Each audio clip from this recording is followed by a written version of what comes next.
alatsinainy afatelo ny volana novambra miaravantsika rehetrarehetra tompo lasy tomboko vavy manaraka ny fahitalavitra TV Plus Madagasikara tonga soa ihany koa tao anatin'ny fampalalam-baovao manasa anao ary anaraka izany hatramin'ny farany miarabana koa fitiavana dony miarabana ro miarmanana miaraba tomboko vavy sy tomboko lahy manasa antsika anaraka ny fampalalam-baovao mivantana eto amin'ny TV Plus Madagasikara hatramin'ny farany alohateny mbaovao tapany voalohany avy hatrany ary nanao fitokonana nanoloana ny lapan'ny tanàna Analakely androany maraina ireo mpianatra avy amin'ny lycée sisy Rabearvelo tsy mbola miverina ny fampianarana ka antony nahatonga ireto mpianatra ireto mitokona. Raikitra ny sakoroka atao amin'ny commune Ambalavao Atsimondrandro ka teo amin'ny mpanohana sy ny mpanohatra ny ben'ny tanàna Razana Mahefa anjatony rindra nisy fifanosiana sy fisahavorovoroana vokatry ny tsy fifanaran-kevitra momba ny fitantanana ny commune. Fotoan-dehibe ho an'ny fokoan-tambahoaka ny voalohan'ny volana novambra na ny fetiny maty izy ireo tonga nanatitra fehezam-boninkazo tao Mananjary androany ny filotaany jenerali ny vondrona TV Plus Madagasikara Nicolas Rabe Mananjara mahazanaky ny trano be azy lotrony ireo mpiara-miasa aminy. Faratsika atao anatin'ny songadina kosa indray efa miloboloba amin'izao fotoan'izao ny fanapariana ny soratra masina amin'ny sehatra maro eo anivon'ny fiangonana sy eny amin'ny fiarahamonina raha ny fanazavana nisany manampibetsaka amin'ny fanaparitana sy ny fampiroboroboana ny soratra masina ireo mpiofana eo anivon'ny CTL na ny sehatra teolojika ho an'ny laika eo anivon'ny FJKM noho izy ireo nanao fianarana fikaroana sy fandalinana momba ny soratra masina. Irosotsika avy hatrany ny votoatin'ny fampalalam-baovao ho manoloana ny fanaparitahana fanambarana efa amam-bolana maro nataon'i Nicolas Rabe Mananjara izay filoha lefitry ny antemirandolona sady filoha tale jeneraly ny vondrona TV Plus Madagasikara momba ny tsy fanekeny ny fanenjehana ny mpandrana malagasy dia marina fa maro amin'ny olom-pirenena no mitovy fijery aminy na izany aza voizina izy io ampifandraisina ny toetra raha amin'izao mazava tsara fa azon'ny olona manana porofo ara-dalàna atao ny mitory ary anjaran'ny fitsarana mahefa ny mandray andraikitra amin'ny raharaha rehetra manitsakitsaka lalàna eto amin'ny firenena tsy mankatoa fanenjehana mpandraraha amin'ny tondromolotra sy ny alakobika tsy tiako tareo amin'ny tamban-tserasera mihitsy in'ireo Nicolas Rabe Mananjara hatramin'izay ary manaza tanteraka ny andraikitry ny fitsarana ity fanambarana ity dia natao anitsina ny fiparitahan-kevitra diso sy ny fandikana tsy marina ny hevitra napetrany tamin'ny fanambarana tany aloha. Farakanantsika tamin'ny lohatenim-baovao teo dia nanao fitokonana nanoloana ny lapan'ny tanàna androany maraina ireo mpianatra avy eo anivon'ny sekoly Jean Joseph Rabearvelo tsy mbola niverina ny fampianarana ka antony nahatonga ireto mpianatra ireto nitokona ary tsy nijanona teo amin'ny lapan'ny tanàna ihany nefa izy ireo fa mbola nirohatra ihany koa namonjy ny ministera ny fanabeazam-pirenena nanoana ny hetsika ireo mpampianatra atakiana izy ireo ny hamalina ny fitakiana izay tsy misy resaka politika mihitsy etsy ankilany nanambara ny ministry ny fanabeazam-pirenena fa eo ampitadiavana vahaolana mahakasika izany izy ireo handeha ivelanantsika ny zava-misy androany eo amin'ny fanadihadiany sy Bela Andriamazava sy Fetra Andriamananjara. Natanteraka fihaonam-be ireo mpampianatra tao amin'ny lycée Rabearvelo ny maraina teo ka tapaka tao anatin'izany fa tsy mbola miverina ny fampianarana. Manoloana ny zava-misy tezitra ireo mpianatra satria tsy misy ny fampianarana ka nanao hetsika manoloana ny lampany tanàna izy ireo.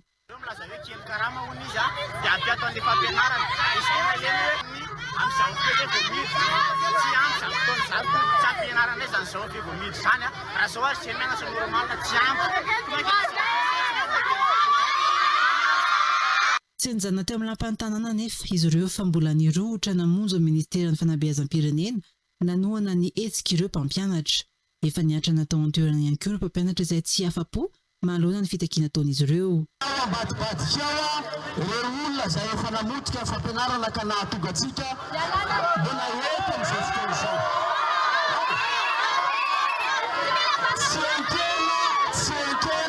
Tsy enkena ny siazany satria tsy azo antoka ny azahoan'ny mpanabea ny zony raha ohatra ka mbola ireo ihany ny eo.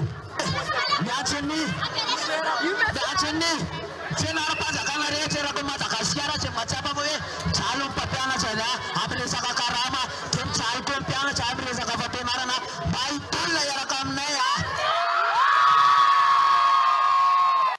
fihefem-potoana ny mpitondra amaly ny fitakiana noho izany ireo mpianatra sy mpampianatra. Tafiditra ao anatin'ny fitakiana ny famerenana ny fampianarana, ny fampiakarana ny karama an'ireo mpampianatra. Etsy ankilany nanambara ny ministry ny fanabeazam-pirenena fa eo fampitadiavana vahaolana izy ireo. Mpianatra androany dia tena nalailo zareo dia nakaty mivorovoro tao ambany tao. Tsy afelina koa nefa fa manana olana ny mpampianatra izay ezahana ovahana ankehitriny. Dia izany zavatra rehetra izany zany ezahana hiasana zao ary fitadiavam-bahaolana. Izay ny zava-misy ataon'ny fanabeazam-pirenena. Nilaza ny mbola hanohy ny fitokonana ireo mpianatra sy mpampianatra rahampitso raha tsy mbola voavaha ny olana. Eo amin'izay sehatra ny fampianarana izay hatrany ny verina an-tsekoly androany tao ireny ny fialan-tsasatra ny fetin'ny olo-masina ny mpianatra ny sekoly tsy miankina raha toa ka tsy mbola nanomboka indray ny fampianarana ho an'ny sekoly Mpanjakana. Anamafy ny fanatsarana ireo lesoka hita nandritra ny fitsapanana atao tao anatin'ny roa volana voalohany taom-pianarana ny mpanabe amin'izao fiandohany roa volana faharoa izao. Izao vao tena hiditra lalina amin'ny fandaharam-pianarana ny kilasy tsirairay. Hoy ny mpitantana sekoly fampiarana ihany koa ny fomba fampianarana vaovao izay iompana amin'ny fampanaovana fikarohana ny mpianatra mbola tsy nanomboka araka izany ny fanambaran'ny ministera ny fanabeazam-pirenena kosa ny fampianarana ho an'ny sekoly Mpanjakana. Mbola niompana betsaka tamin'ny famerenana ny lesona tamin'ny taon-dasa sy ny famoazan-tsaina ny mpianatra ny roa volana voalohany taom-pianarana vao nifarana tamin'ny fialan-tsasatry ny fetin'ny olo-masina teo. Ifantoka misimisy kokoa amin'ny fandaharam-pianarana amin'izay ny mpampianatra sy ny mpianatra amin'izao roa volana faharoa izao. Miainga amin'ny fanarenana ireo lesoka hita nandritra ny fitsapana ny tanterahana ny alohan'ny fialan-tsasatra kosa ny paikady mpampianarana. Fanao mahazatra eto amin'ny sekoly ny ankizy tena tsy maharaka tsy hoe avarina kilasy fa ampitomboana ny ora fianarana. Raha miditra amin'ny valo ny ankizy dia izy miditra amin'ny fito. Dia iny no anarenan'ilay mpampianatra anazy. Dia amin'ity bimestre faharoa ity izay mampiditra n'ilay programa vaovao ny hofana mpampianatra tamin'ny vakansy. Nisy paika vaovao mihitsy nampihofanina n'ilay mpampianatra fomba fitantanana ny kilasy anankiray sy ny fiarahamonina mihitsy izany. Ohatra ny miverina tamin'ilay taloha hoe avy any amin'ny ankizy no trandrahana ilay izy dia mandravona ny mpampianatra dia mamoaka ny anazy indray mpampianatra avy eo. Raha toa ka efa mikatroka indray ny sekoly tsy miankina, mbola tsy raikitra ny fiverenan'ny fampianarana ho an'ny sekoly Mpanjakana. Na teo aza ny fanambaran'ny ministeran'ny fanabeazam-pirenena Omaly. Nolavy ny hita ilay sekoly Mpanjakana izay nihaona tamin'ny minisitra Omaly ny filazana fa nanaiky ny verina hianatra androany izy ireo raha ny loharanom-baovao. Tsy ny fampiresahana io fanapahan-kevitra io hiatrany ny loharanom-baovao ary lasa mampiady ny talentin-tsekoly sy ny mpampianatra. Fa retsika tao anaty lohateny-baovao teo ihany koa fa raikitra ny sakoroka tao amin'ny komuna Ambalavao Atsimondrano teo amin'ny ampanoana sy ny mpanohitra ny ben'ny tanàna Razana Mahefa Anjaton'ny Irina nisy ny fifanosehana sy fisahavorovoroana vokatry ny tsy fifanaran-kevitra momba ny fantanana ny komuna. Ilaza ireo mitaky ny fialana fa nisy ny alabato nandritra ny fifidianana raha ny mpanoana kosa dia nilaza fa olombofidy ity efara nanao antso amin'ny fitoninana ny ben'ny tanàna sady nanamafy ihany koa fa misy ny dingana ara-dalàna tokony arahana alohan'ny fanesorana azy amin'ny toeran'ny Antra Laharsoa sy Omega Rano Evy-Jaune no mitatra antsika ny andindiny izay.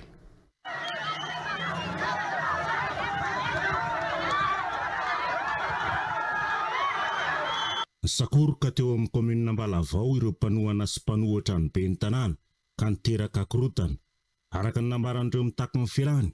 Tsy misy sasavita ao amin'ny komuna ary alabato ny antony nalan'ny ben'ny tanàna. Na ny mifepotona 2.7 raha ho an'ny ben'ny tanàna izy ireo mba hiala amin'ny toerany. Mila mametra-pialana ny ben'ny tanàna. Tsy haiko nefa nametra-pialana izy na tsy nametra-pialana fa tsy maintsy izay zany ny zavatra tokony ho ataony satria izao inona moa mahatonga anazy hoe mbola hijanona eo. Ny antony dia izao, maninona izy mbola mamory olona tsy nanosokatra an'ilay komuna Selen'ny mpitolona teto nefany sady manakarama olona izy hoe karamaina ilay olona zany dia hoe anana an'ilay mpitolona. Za dia miteny aminareo tsara mihitsy fa io be ny tanàna io tsy lany normalna zany io fa lany tamin'ny alabato.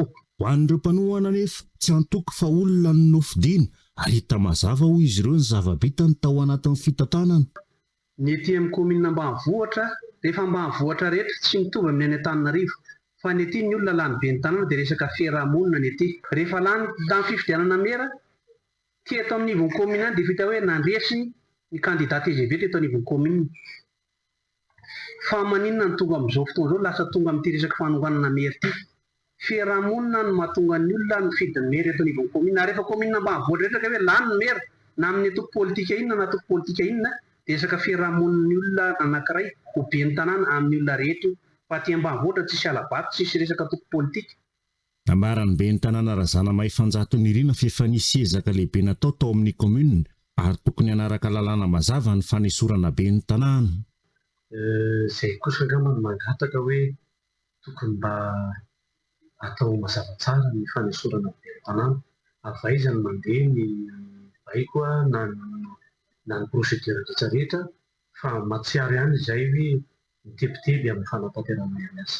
Manao antsoava amin'Andriamatoa filoham-panjakana kolonelina Andrianirina Mikaelina, manao antsoava tompoko ho an'ny mba jereo izay be ny tanàna rehetra. Voavaly volana izay no tantanany amin'ny komina rehetra eto Madagasikara miezaka ny be ny tanàna. Matoa ny be ny tanàna lany amin'ny toerana dia manana fitiavana ny tanindrazana izay tompoko, dia angatahana inona marina ny tena plasin'ny be ny tanàna amin'izao vanim-potoana izao. Niteraka fitohanan'ny famovozana tamin'ny lalam-pirenena fafito iny ny hetsika natao tao Ambalavao Atsimondrano androany. Fa ny sokatra nanomboka androany ny fonja rehetra manerana ny Madagasikara.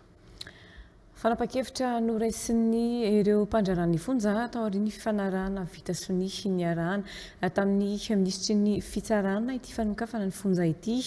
Nilazainy koa ireo mpandrarany fonja fa araka ny tenin'ny filoham-panjakana sy ny praiminisitra mbola sarotra ny anatanterahana ny fametrahana ny sekretera mpanjakana manokana misana ny fandrarany fonja ka ho fanatsana izany nanokafana indray ny fonja manerana nosy mahavely mpanantenana tanteraka kosa nefa ny fisin'ny fianam-pirenena izay isiny ladinika mikasika izany ho iatrany ireo mpandrarany fonja Mikandremolaza ary fitsako tomanalina.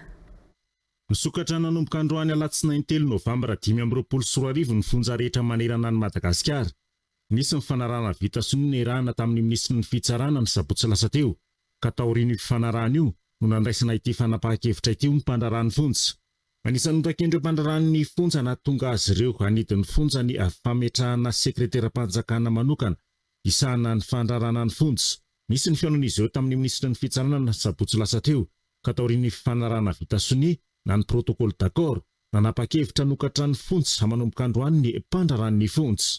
Fanajana le protocole d'accord na ny fifanarahana narana sony ny rana tamin'ny ministra tamin'ny sabotsy teo dia androany izahay nanao assemblée générale fantatra ny membre rehetra manerana ny rosia fa misokatra ny fonja rehetra manerana ny rosia manomboka maso androany 3 Novambra 2024.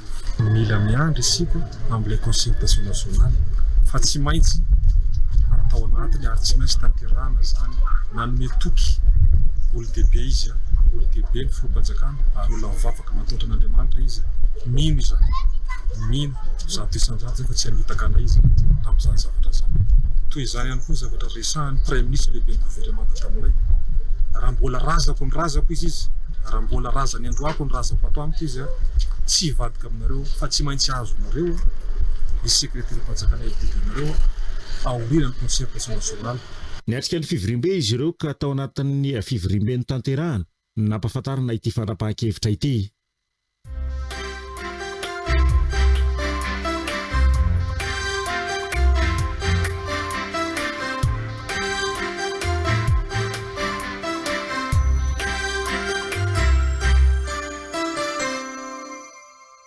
Fandarana manokana anasanan'Andriamatoa Radierson Antoine solombavam-bahoaka voafidy tao Arivony Mamo filohan'ny antoko Fivoy. Dia alefa ao ministera dia mivadika vy rehefa avy eo. Tiako lesahana zany misy zavatra be dehibe mihitsy mila ovaina. Ary io raha vao tsy entitra tsara ny lohany dia goragora foana ny aty ambany. Za aloha tena miteny fa tena mila fahasahina ao anatin'ny fanovana. Ary io andeha manko ny tsy maintsy référendum manko ny alohavan'ny ny testé ny fifidianana filoham-pirenena dia be dia be ny zavatra tena tokony foanana eto. Za tena miteny foany any. Hoarahnao eto amin'ny TV Plus Madagasikara ny talata 4 novambra 2024 aorian'ny fampahalalam-baovao.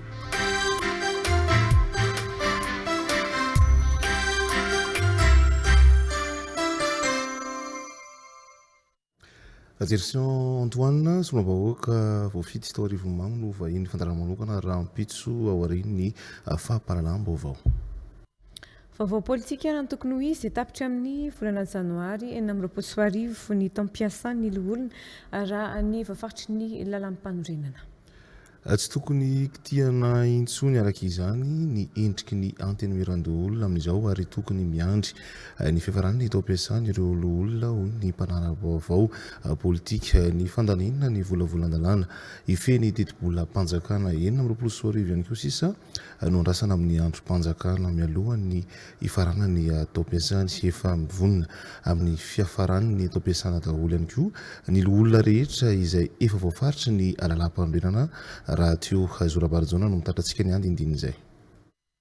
Mandeha ny feo amin'izao fa misy amin'ireo loholona sasany no miketrika ny fanovana ny birao maharitra eny anivony antenimiran-doholona azo heverina ho fanakorontanana ny antenimiran-doholona ihany izany araka ny loharano-baovao satria fotoana famaranana ny tao ampiasan'ny loholona eny anivony ty androm-panjakana ity izao fivoriana faharoa farany ho amin'ny ty taona 2024 ity izao.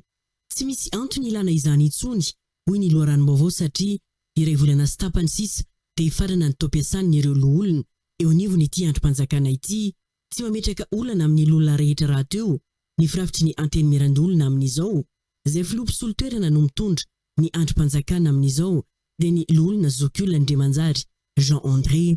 Laza ihany koa ny maroanisan'ireo loholona fa tsy tokony hokitiana intsony ny firafitry ny birao maharitra noho izy ireo efa mamarana ny tao ampiasana sady tsy mametraka olana amin'ny filohan'ny antenimiran-doholona mpisolo-toerana. Raha ny voafaritry ny lalam-panorenana mantsy dia 5 taona no feptaona iasan'ny loholona ary raha ny tokony ho izy dia ny 1 Desambra izao no saika anatanterana ny fifidianana saingy foana moa izany ary ifarana ny volana janoary 2024 ny fitoam-piasan'ny loholona rehetra.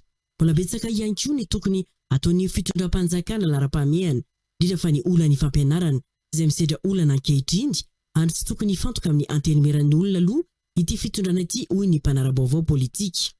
Isan'ny asa farany andrasana ny loholona ny fandaniana ny volavolan-dalàna ifeny teti-bolam-panjakana 2024 izay tsy maintsy andalo eny amin'ny antenimera rotonta amin'izao fivoriana faharoa ara-potoana izao. Aorian'izay kosa izany hoe raha tsy misy ny fiovana araka ny voafaritry ny lalam-panorenana ihany koa dia ny janoary 2024 no tapitra ny tao ampiasana eo anivony ity androm-panjakana ity ary tapitra manaraka izany koa ny tao ampiasan'ny ireo loholona miisa 17 eo anivony antenimiran-doholona.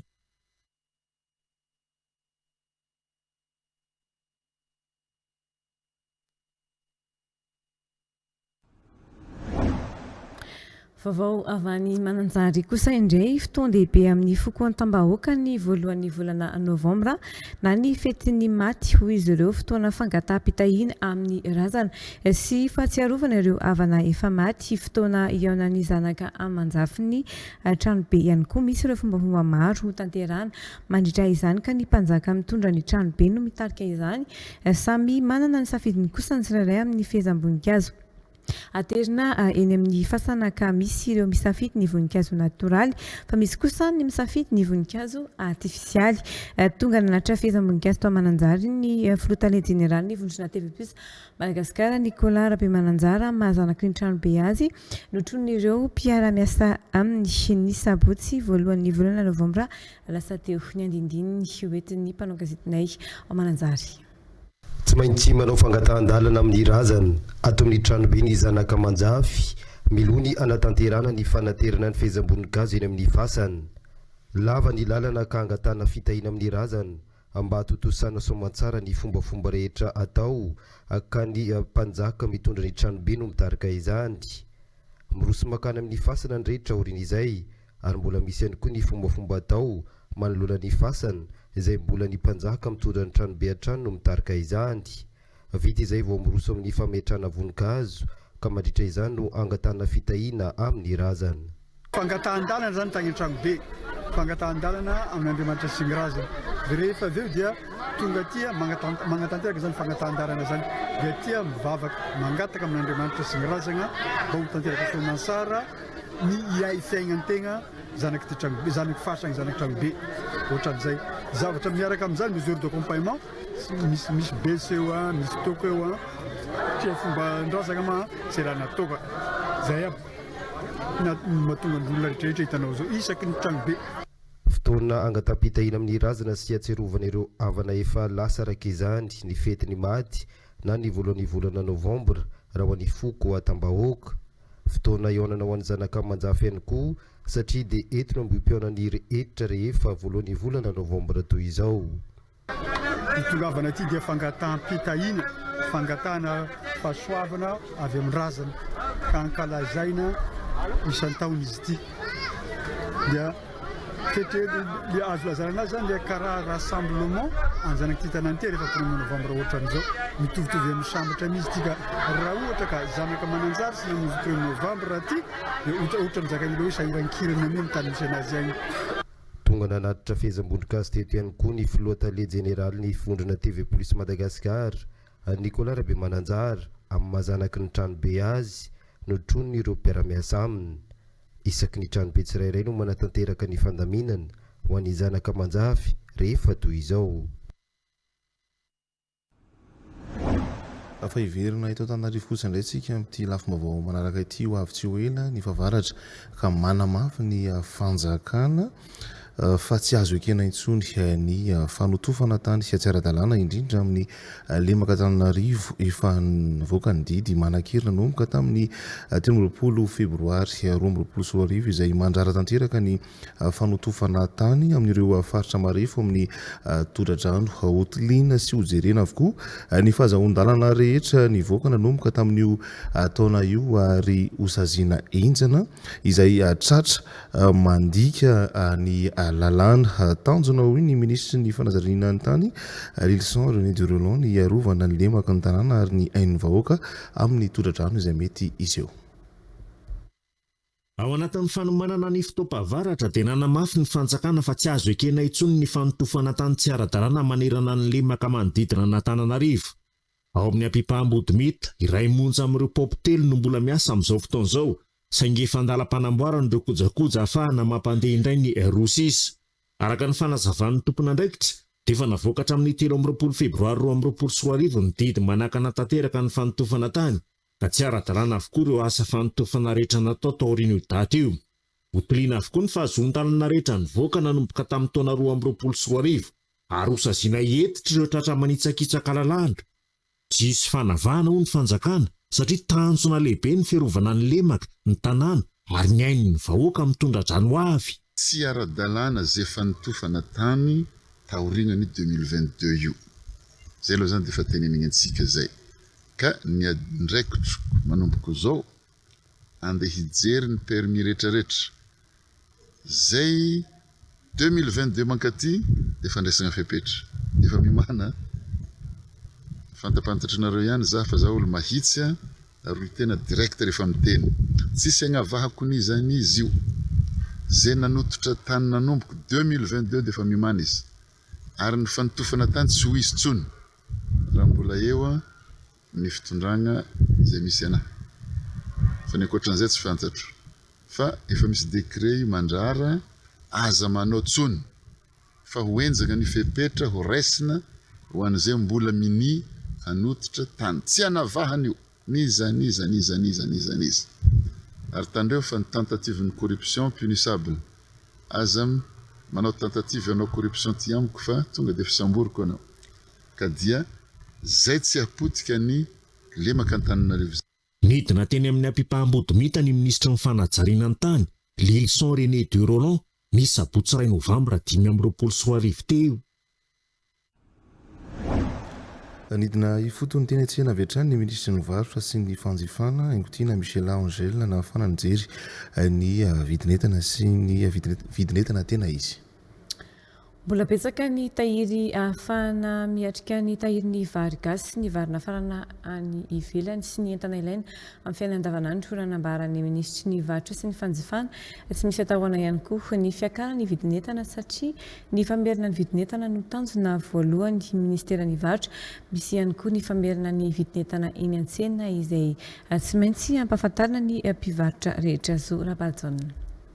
Fanaovana no ilaina ary ny anatsarana sy ny fanavaozana ho an'ny rafitra rehetra eo anivon'ny ministera ny varotra no tanjona amin'izao fipetrahany ministra ny varotra sy ny fanjifana vaovao angotiana Michel Angel eo anivon'ity départementa ity. Ny faran'ny herinandro teo nidina ifotony avy hatrany nijery ny tahirim-bary ny délégation notariny ny ministra ny varotra izay nahitana fa ampy ny tahirim-bary ho an'ny eto andrenivohitra tsy ilaina intsony ny ampimamba ary ho atobaka amin'ireo mpanjifa eny an-tsena amin'ny vidiny mirary ny vary raha nambarany ministra hatrany.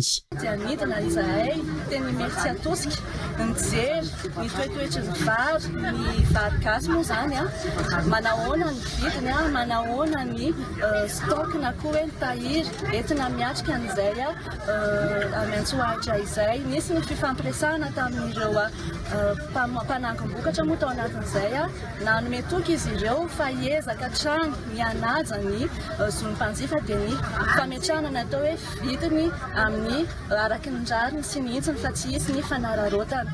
Tsy maintsy araina ny famerana ny vidiny vary nafarana eny an-tsena indrindra ihany koa ny vidiny entana rehetra mba hitsinjovana ny mpanjifa ho hiatrany ny ministra ny varotra. Tsy tokony hihoatra ny 500 ariary ny kapoaka ny vary nafarana avy any ivelany araky ny fepetra napetraky ny ministra ny varotra. Ny vidiny vary ihany koa raha eo anivon'ny sehatra iraisam-pirenena dia nahitana fidinana ary tokony hisy fiantraikany amin'ny vidy izay anjefan'ny mpanjifa izany ety anivon'ny tsena ary raha ny mahakasika ny vary importé 25% zany dia tsy tokony hihoatra ny 500 ariary ny kapoaka zany dia mba natao hifitsinjovana ny mpanjifa hatrany. Mahakasika ny tahiry araky ny lazaiko teo tsy misy ny atahorana ary manome tokony mpanjifa izay efa anara-maso hatrany ny fampariana an'ireo tahiry ireo mba anenika an-tsena ary koa ny fanarahana an'izay vidiny ara-drarin'izay mba ho tombontsoa ny mpanjifa. Hoentitra ny fanaraha-maso amin'ny vidinentana eny an-tsena ho an'ny eto andrenivohitra ary tsy maintsy isy ny fepetra ho raisina amin'ny mpivarotra minimandika ny lalana apetraka ka mampiatra sy mampiakatra ny vidinentana eny an-tsena ho hiatrany ministra ny varotra sy ny fanjifana.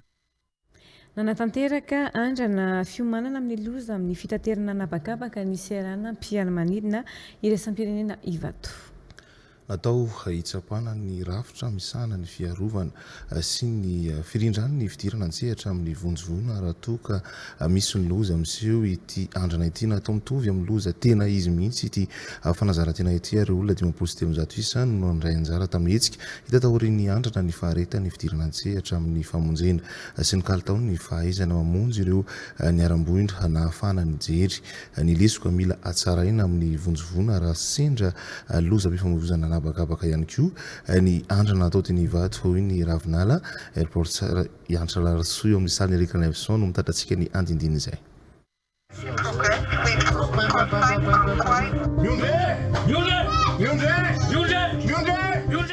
Tafiditra anatin'ny fepetra takiny ny fitantanana ny sidina sivily eto Madagasikara na ny ACM tsy ny fikambanana iraisam-pirenena misahana ny sidina sivily na OACI. Ny fanatanterahana fanazarantena amin'ny fiatrehana ny loza miseho amin'ny sidina nabakabaka. Atao mitovy mihitsy amin'ny tena loza miseho io fanazarantena io sy ny fidirana an-tsehatra amin'ny famonjena. Nanatanteraka ny fanazarantena amin'ny lozam-pitaterana nabakabaka mifanaraka amin'ny fepetra io araka izany ny serana mpiara-manidina iraisam-pirenena Ivato. Olona 503 isa no nandray anjara tamin'ny hetsika.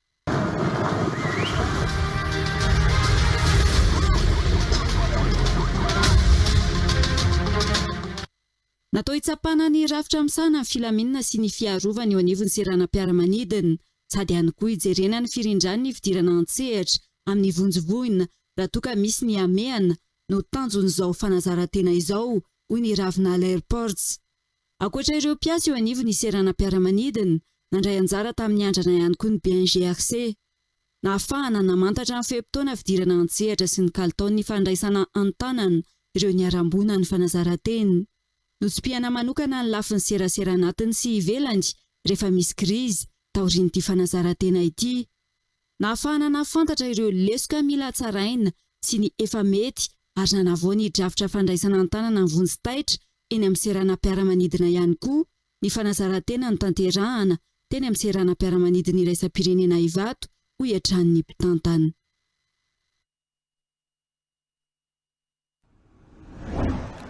Ao anatin'ny fandiniana ny volavolan-dalàna momba ny teti-bola ampanjakana 2024 ny eny amin'ny antenimieram-pirenena amin'izao. Tsy maintsy misy ny fanitsina mifandraika amin'ilay fanovana izay andrasan'ny vahoaka ho ny Kastora faharoa Johny Rakoto Arsoa anana ny fehim-potoana ampy tsara andiniana izany ireo somba-bahoaka fa tsy atao maimaika izany ho iatran'ny fanazavan'ny Sibela Randre mazava fetra Andre Mananjara. Ny androm-panjakana misy anay ny teti-bola mpanjakana antenaina fa isy ny fiovany ary izay koa iady ho an'izay fiovany izay satria izay moa zany matematesan'ny vahoaka malagasy amin'ilay fanovana dia ao anatin'izany nampimemenina ny be ny tanàna hatramin'izay ny resaka hoe ny FPB, ny FT, reny IRSA reny resahana fa mino ary manantena fa isy fiovana ary araka ny fivorianay tao amin'ny romaritra dia isy izay fanovana izay ary isy ireo fanovana ireo. Herinandro izy io ny tonga, efa tamin'ny herinandro izy io ny tonga mbola vao andinika koa nefa izay ao anatin'izay ny ordre du jour, izany hoe manana fotoana lavalava zany izay andiniana azy amin'ity indray mitoraka ity. Sa fipartian'ilay fanovana ny eritreretina sy ho atao ilay izy.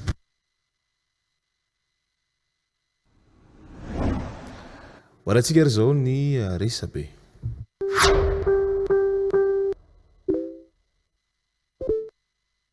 Tsy nametra-pialana fa voantso ny fitondrana aty Madagasikara ifampiresaka eto Antananarivo ny masovon'ny Madagasikara tsy Maurice Camille Vital araka ny vaovao navoaka ny gazety any an-toerana.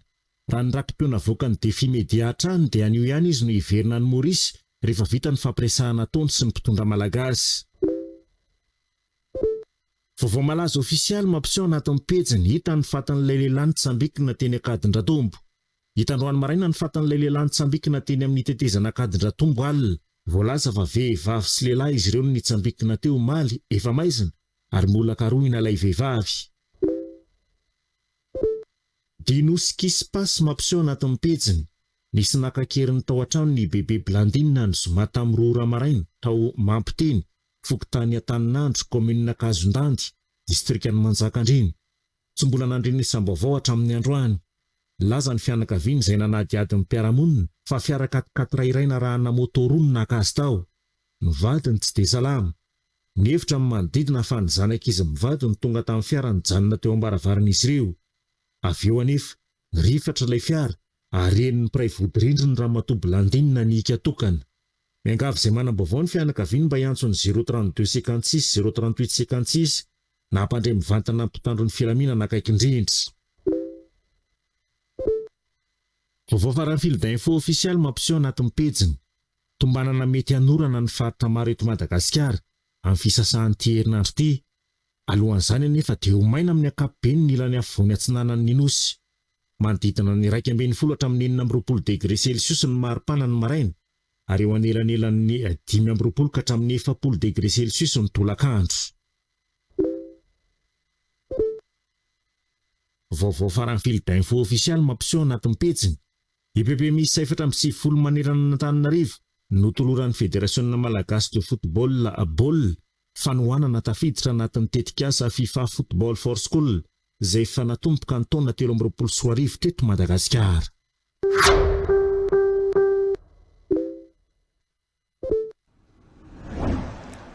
Fa mahatratra hatrany amin'ny 5 taona isan'andro ny fako aterina eny amin'ny toeram-panatobiana fako ao amin'ny commune Tanjombato ka ny 500 kilao amin'ireo dia fako plastika.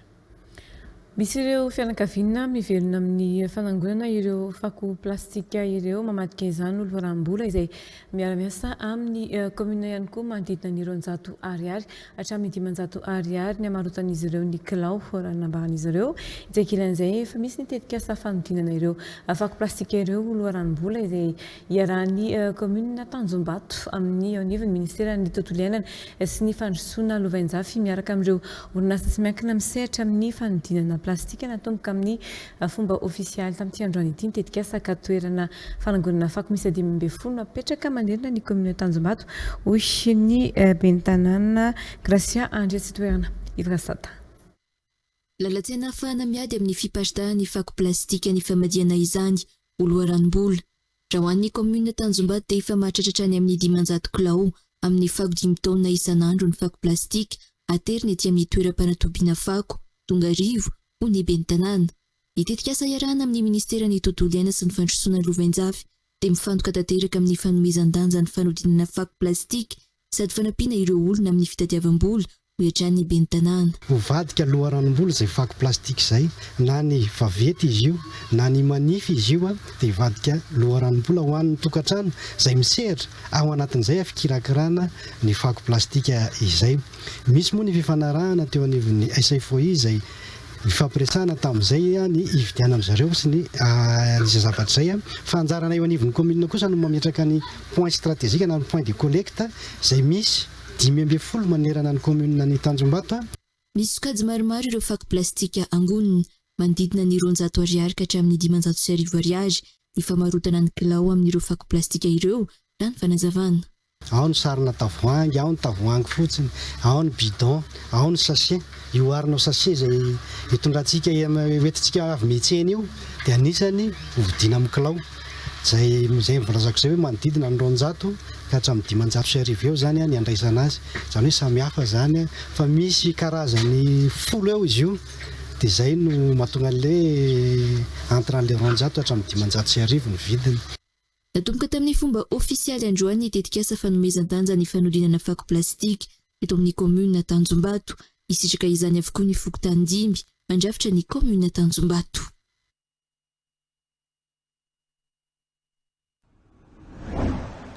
Hoaraintsika kosa indray ary zao ireo vaovao tapatapana.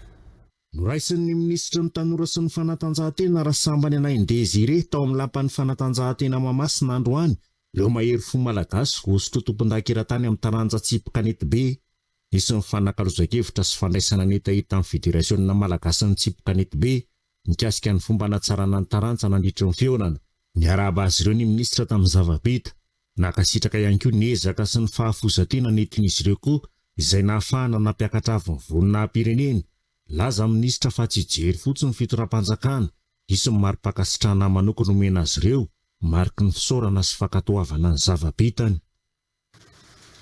Mampirisika hatrany izahay anaty ministera anareo tompon-daka sy ny atleta rehetra mba handrohy ny ezaka tsy mizarina eto akory tsy mbola isy ny tournombaraka amin'ny taona 2024 izay efa mino famplanifen'ny fédération zany zavatra zany tsy maintsy hotanay eto anivon'ny ministera ihany moa zany dia mampirisika izahay zarao tompoko ny traikefa anananareo zany no anisan'ny tsampy amintsika malagasy.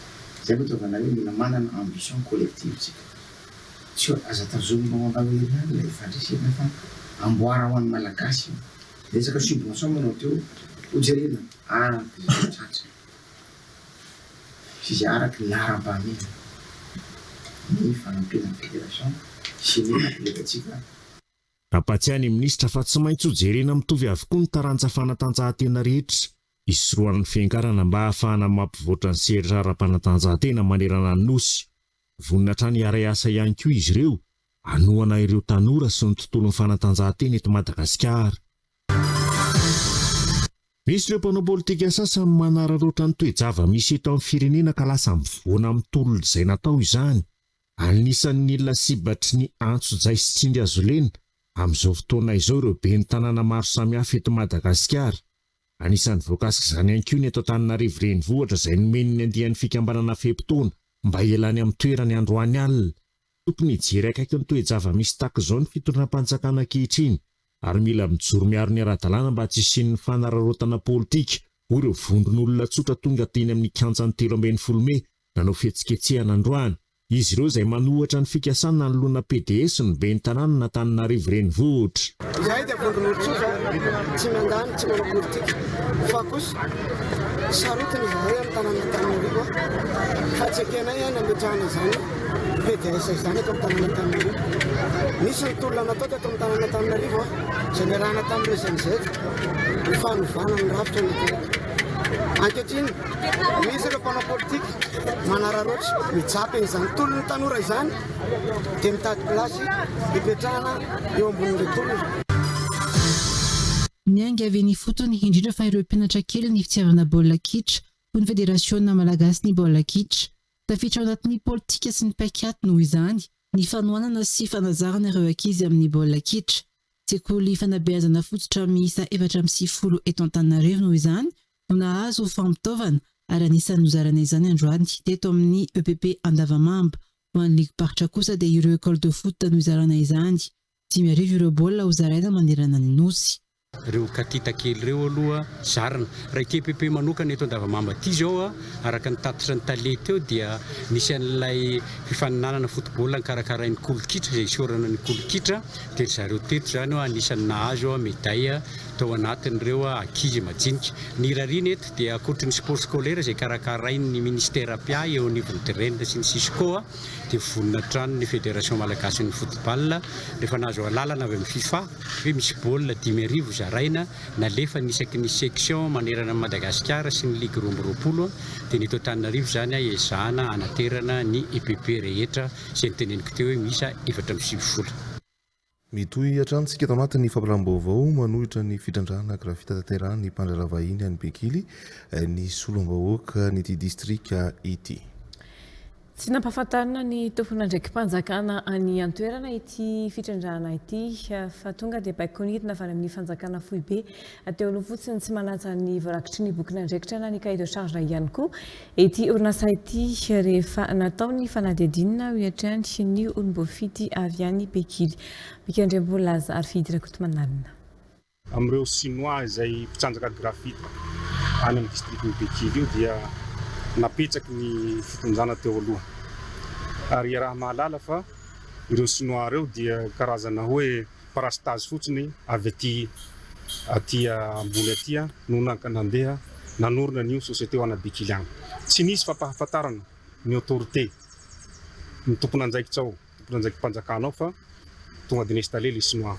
Zany hoe zany rehefa raha hitanao mahery amin'izao na nipetrahako amin'ny toeran'ny place nasolombavam-bahoaka zao amin'ny distriktin'ny Bekily fa niverimberina ny tany amin'izay cahier de charge zay hoe aiza ny cahier de charge ahafahanareo mitondra manatanteraka n'ity société ity.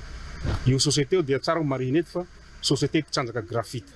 Zany resaka grafita zany raha antsika mahalala fa anisany ato amin'ny continent africain anisany faharoa mpitsanjaka grafita Madagasikara. Fa indrindra any amin'ny faritra Anjoy any amin'ny distriktin'ny Bekily tena misy grafita.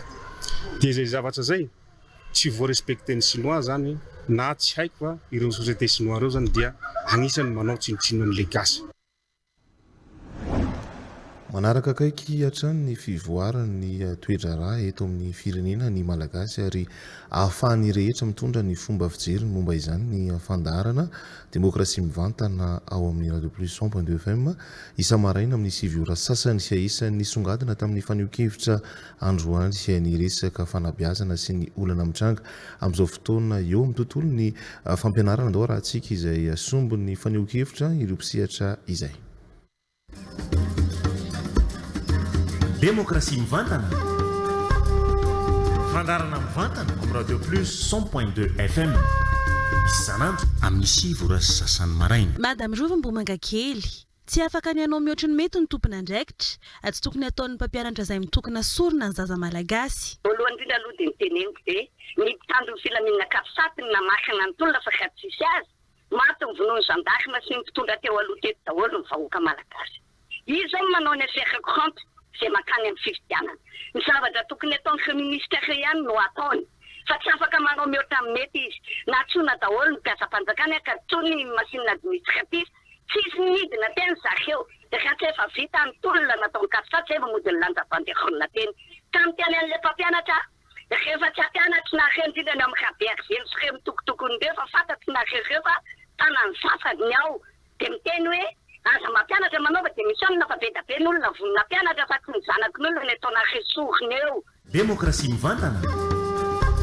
Monsieur Zoky Tsimndrano, tokony hotohanana ny mpampianatra fa tsy ambaniny sarobidy ny asa fampianarana sy ny fanabeazana. Resaka fomba ny resaka fampianarana mety be lehibe le olona tsy mahazo ka lasa boatra miteniteny foana fa tsika rehetrarehetra zao dia voaka mpampianatra io ary eo na tonga antsika olona toy izao eny fanatramin'ny filoha mpanjakana io ary na mpanao politika na olon-tsotra mifanizaniza dia ireo mpampianatra eo na tonga antsika toy izao ka aza mba miteny mihitsy hoe rehefa tsy hampianatra izy dia soloy fa tsika ary ny tokony hanampy andreo hijery mahasoa andreo raha mahita ny ezaka ataondreo any amin'ny toeram-pianarana tsirairay avy tsika dia hita tena olona miasa mafy ireo e raha oharina andreo ministera rehetrarehetra reny misy ministera mandalo fotsiny piasa ao anatiny ao mpampianatra raha miditra amin'ny fito maraina miala ao izy raha tsy amin'ny 4 hariva indemnité de logement mpampianatra dia 100 ariary brique ray no azo izany aza matao an'izany le mpampianatra raha iaty tsika teto miarany ato hoe hitady fahaona fotoana zao tokony izany rehetrarehetra zany azo menatsiny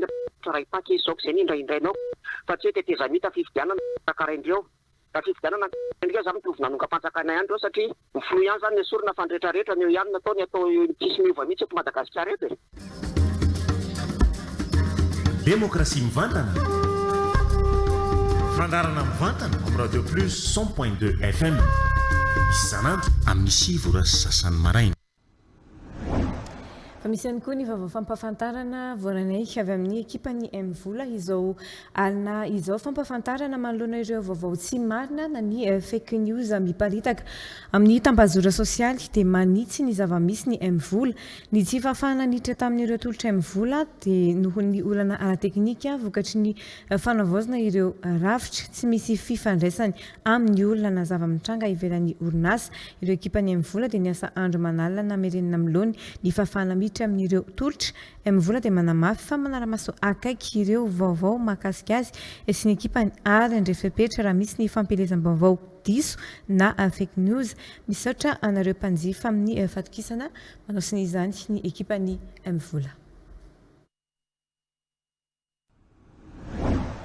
Zao kosa tsika anaraka ny voambolana.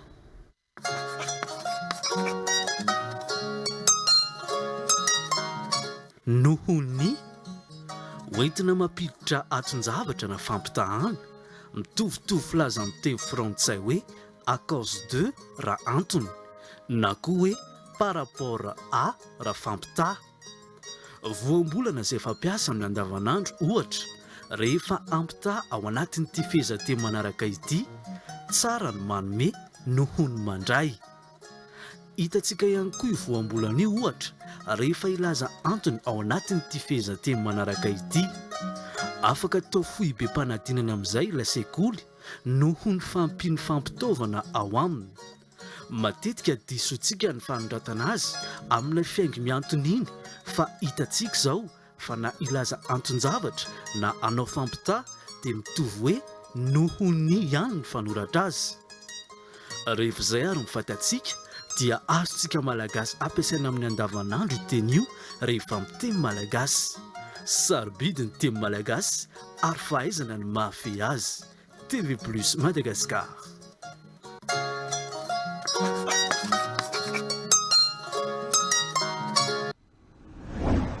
Daorantsika hijery ny Iwaraoe. SMIA Innovation, c'est un écosystème d'apprentissage, des infrastructures à la hauteur de vos rêves, des espaces conçus pour créer, tester, grandir. Embrace change. Sini. Wow, Choco!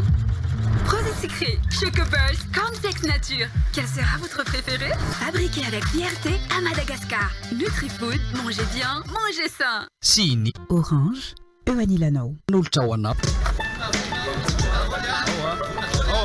Moteur, action. Hey Coco! Ie, ela kely. Gado tsy babisika ana? Zaho mipety. Ahoana? Mbola andresaka kely tamin'ny Gérald teo dia nandamindamina kely izay nataraikitraiky kely ananidina teo iny. Miaraka amintsika nga izy? tsy nihitina programa hafa nisy fa mifampiresaka tamin'ny telefona. Ohatrany tiako be sara eto amin'ity any ity sady mahita ny sady maitsomaitso ilay avaritsy ianao. Tsara be. Fa lobatsaka ilay telefona andreo fidiko. Le taloha indray zao ty. Vaovao tiako. Maro any vaovao. Telefona vaovao ty. Ka le aiza le telefona fidiko? Nahazo indray zany ndre. Anankiroa zany zao ny telefona ndre. le izy ara natakaloko an'ity dia nanindrikelako. Sazo. Le telefona vidiko anao nanindrikely anao dia natakalinao an'iny. Ka hitanao ty zany tsara sary be nefa antsika le maka sary foana dia ratsy be le izy dia natakaloko an'ity. Le fanomezana meko anao ratsy be. Meko anao ampitiavana tena tanfo. Le izy tsy mety zany zavatra ataonao zany tena marina. Zava mba vidy zavatra anao no fitiavako anao. Vidanako telefona ianao.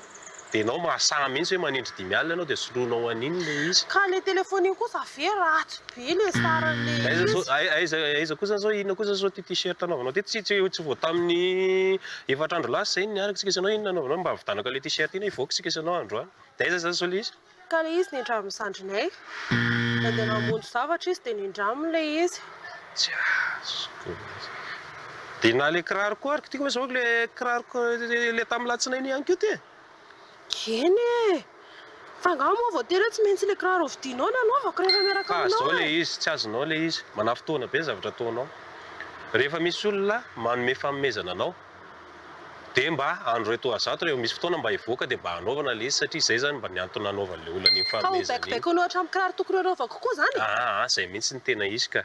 Tsy mibaikobaiko anao amin'izay tianao hanaovana fa mba niantony hividanako indray zany rehefa mba miaraka tsika isanao dia mba hanaovanao le izy. Ny telefona iny moa zany tsy tetehitsony fa zavatra tsy mety mihitsy zany hoe manao hoe zavatra fanomezan'olona dia amidinao ohatrany. Ka rehefa hoe nomenao anahy dia izay tiako hanaovana anazy ioko. Cadeau d'anniversaire angeny e. Dia aiza zany le valeur sentimentale le zavatra satria sa mandeha dega be fotsiny ohatran'izany le izy. Ianao be fa malena be. Alonga mahitsy zany. Ka le kiraro koa nindramo zany. Vadika lasa savon humeur be teo lasa kamo fanao anao mody dia za hiverina any an-trano za koa mbola hiverina ihany. Tsy mandroaka anao afatra tsy mety amiko le izy dia raha hiaraka antsika ifampiatsara velantsika fotsiny. Zavatra meko anao rehetrarehetra tsisy hoentinao aty fa tsy haiko telefona vaovao nanindry 10 alina tsy azoko mihitsy. Zay hoa tsisy hoe ahoana fa zay hiakatra any ambony a. Za koa. Ny fanomezana kely avy amin'ny fo dia sarobidy kokoa mihoatra ny zavatra nomena tsy any kitsipo. Mahaiza makasitraka izay nomenanao. Coupé dans la boîte.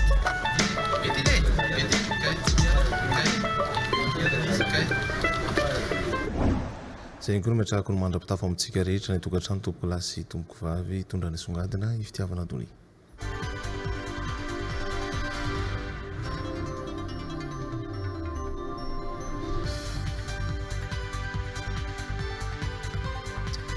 Fa makasika ny finoana ny songadina antsika amin'ity androany ity efa miroborobo amin'izao fotoana izao ny fanapariana ny soratra masina amin'ny sehatra maro eo anivon'ny fiangonana sy eny amin'ny fiarahamonina raha ny fanazavana ny isany manampibetsaka amin'ny fanaparitana sy fampiroboroboana izany soratra masina izany treopiofana eo anivon'ny setela ny sehatra teolojika ho an'ny laika eo anivon'ny FJKM noho izy ireo nanao fianarana fikarohana sy fandalinana momba ny soratra masina afaka miara-miasa amin'ireo mpitandro eny anivon'ny fiangonana ireo setela anapariana izany fanavaozam-pahalalana amin'ny lafiny soratra masina izay araka ny fanampanazavana hatrany miampy 7 indray ireo setela vao navita fiofanana isehatra amin'ny fampiroboroboana ny soratra masina ho an'ny sahan'ny FJKM amin'ity Andrembolin'ny Fetra Andriamananjara.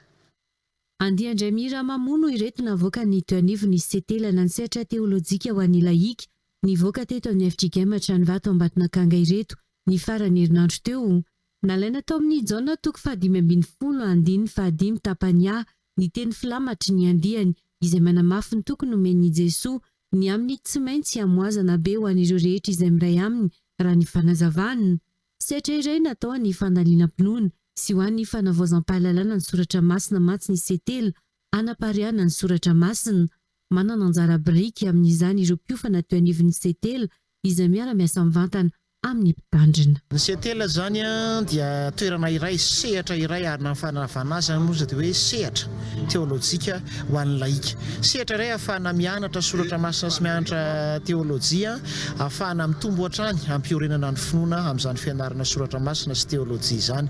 Dia mampiavaka azy izy moa zany rehefa vita ny fianarana tsy hoe mivoaka pastera toy ny toeram-pahamanana mpitandrina akory fa tena laika teolojiana ary zay no mahatonga azy hoe eo ambany rafitra fiahin'ny toeram-pahamanana mpitandrina izy aloha hatreto fa tsy mamoaka mpitandrina fa laika ihany fa dia hoe nianatra teolojia soratra masina foana ihany loatra. Rehefa avy eto amin'ity sehatra teolojika ho an'ny laika ity moa zany izy ireo dia antsoina sy tarihana trano mba hanohy ny fianarana soratra masina sy ny fandariana mpinoana dia afaka makao amin'ny fitela izy izay filière teolojika ho an'ny laika indray.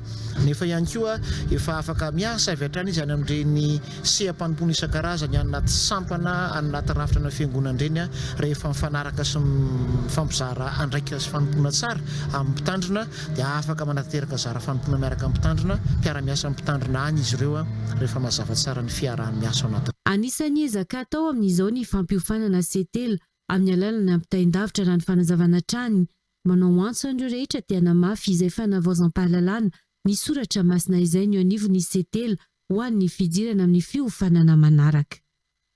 Ny miezaka hatrany manohy fahazavan-tsaina sy fahalalana, mianatra soratra masina sy mianatra teolojia, misaotra ny tompo fa misy an'ity sehatra teolojika ho an'ny laika ity, arak'izany ho an'ny laika miantso antsika rehetra ho amin'izany fanovozam-pahalalana zany tongava manovo fianarana aty amin'ny setela. Miandrana roa hatrany aty Ambatondrakanga ny setela. Miisa 740 ireo andihandray mihira mamoa any setela eto amin'ny sehatry ny FJKM ho antaona 520 ity. Inisongadiny ihany koa manakatsina ny fiarako amintsika amin'izao alina izao toy ny mahazatra rehefa fiandohan'ny herinandro dia saina isika anaraka ny vaovao-paritra aorian'ny izao vaovao nasionaly izao amin'ny fotoananao manaraka indray ny tena firima tompoko.